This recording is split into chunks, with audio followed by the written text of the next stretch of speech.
So the Boston Celtics coming into this regular season looking to repeat as NBA champions. And they have a really good chance, probably the best chance since the Golden State Warriors, because they brought the entire band back. They extended Sam Hauser. They obviously locked up Jason Tatum. Jaylen Brown was locked up last year in the offseason. And they got Derek White locked up.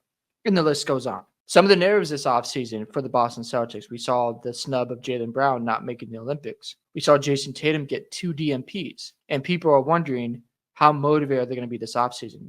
Are they going to have a chip on their shoulder? Are they going to look to prove others wrong? Because a lot of the chatter for the Boston Celtics, fair or unfair, was about, they had an easy run. These guys aren't as good as advertised. Jaylen Brown still has no left hand. Jason Tatum can't shoot the ball anymore. Tatum is a glorified role player. He's not a top 15 player. He's overrated. He's gotten all this help because he's on a great franchise. And on the conversation goes. I think this season, those two guys are going to be fired up. And I think the league should be scared. I know Perkins said nobody's scared of Boston. Very ignorant to say, in my opinion, because they've been in the Eastern Conference Finals really since like 2017 or the NBA Finals. That's how good they've been and consistent. They've been building this roster, and you look at guys like Jrue Holiday, Derek White, Al Horford, Sam Hauser, Payne Pritchard off the bench. They added Lonnie Walker. He could find a role. We'll see if he does. And Boston is geared for another run. Now, as a fan of the Celtics, that's my team, I got to be objective at the same time because I do have some questions. My first question is Jason Tatum going to find his jump shot? I know he's working on the mechanics and getting ready for the season. Is that jumper going to come back? I expect it to return because the law of averages, I don't think he's going to shoot. I think it was like 26% in the month of May and then 26% in the finals. It was really bad from three, and I think that will come back. I don't think he's going to keep shooting those types of numbers going forward. You look at Jaylen Brown. How fired up is he going to be? He's going to maintain this type of motivation throughout the season, and I think he will. Another question I have for the Boston Celtics is their big men. Is Kristaps going to be healthy? Is he going to sustain some durability during the playoffs? Because we saw last year, he didn't look too good after game one. He got hurt again in game 2 of the NBA Finals. He got hurt in the Miami series in round 1. So he can be unreliable. So I wonder if the same thing happens where the GM, Brad Stevens, extend him this offseason. That is a question mark because you got to look at what happened with the Timberwolves a little deeper. They moved on from Cat because they don't want to hit the second apron. And let's just say Boston does win back-to-back, but Porzingis can't stay healthy. Do you move on from him? I know that's a tough pill to swallow, but when Horford retires, you got to consider that because they're not going to pay everybody. They got to consider some flexibility. Also, Jrue Holiday, when is he going to regress? I don't expect that this regular season, but next season, we might see a drop-off because as you get older, you start to get slower. So there's some things that Boston does have to figure out, but I am curious about those things, how they're going to address it.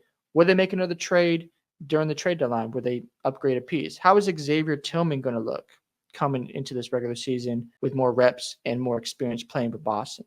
So some things that I think will be answered. Brad Stevens is a genius when it comes to running a roster and making the right moves. I think he'll figure that out. And I expect this team to be back in the NBA Finals. I know it will be a lot tougher. I don't expect all these injuries to happen. But when I'm looking at the Sixers, I'm not moved. I don't trust Embiid in the playoffs, whether he's healthy or not healthy, because when he's healthy, he doesn't show up in big moments. We saw that in Game 6 where they had an opportunity to get to the Eastern Conference Finals and blew it. We saw it against the Atlanta Hawks in Game 7, where he came back after being hurt in Game 5, and the Sixers forced a Game 7, and he didn't close the deal against Atlanta. That was against Clint Capella. So we could talk about the injuries all day long, but there are always moments where Embiid just seems not to show up. Paul George, we know about him in the playoffs. We saw in the bubble, it was just really ugly stuff. And I think, outside of Philly, you can look at the Knicks. The Knicks are getting closer. I expect them to be really good, but I think they're a year away. I do expect the Knicks to add another piece at some point. Boston should be back in the NBA Finals. What could stop this from happening? Just health. Because if, let's just say, Tatum or Brown get hurt, season's over. Or Derek White or Jrue Holiday, it's going to be tough to overcome that. So it'll be interesting to see if the health is still on their side. I don't know. You just never know with basketball. But if they're healthy, if they're good to go, then I expect them to be back in the finals. And I expect them to win back-to-back championships. I know it won't be easy.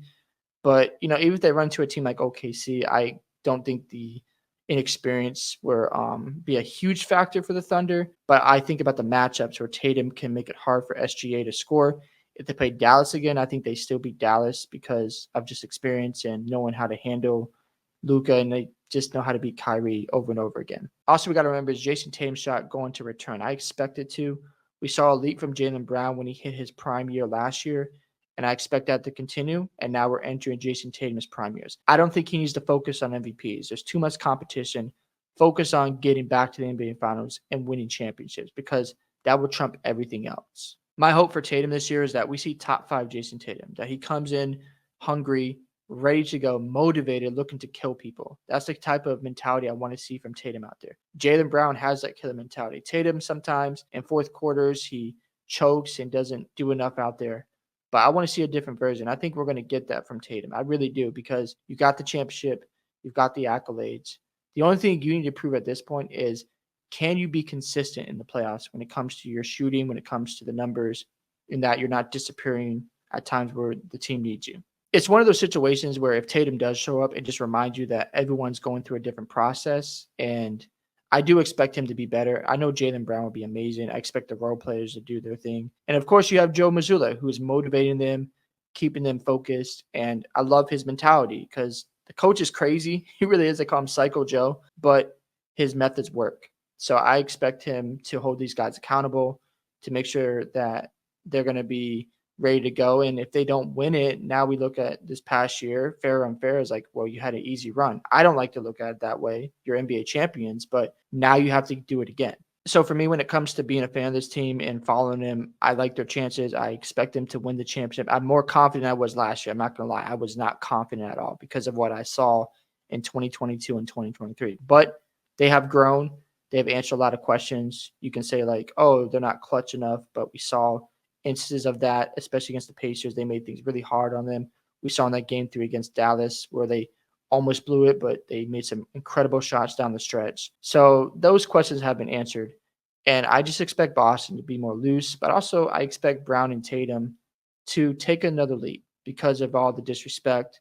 And it reminds me of what happened to the Warriors after their first title run. People were saying, oh, they had an easy run with all these injuries. They came back and won 73 games. I don't think Boston needs to do that, but I think they're going to get the top seed again, the best record in the NBA. And Tatum and Brown are going to be hard to stop this season. That's why I think they're going back to back. And yeah, like the Celtics should be fine. And as long as they're healthy, if Kristaps is okay and he's available throughout the entire playoffs, there's really nothing you can do to stop this team, in my opinion. Hope you guys enjoyed this video today. I'd love to hear thoughts on what you expect from the Boston Celtics. Do you think they're going back to back? Don't forget to like and subscribe to the channel, and I'll see you in the next one.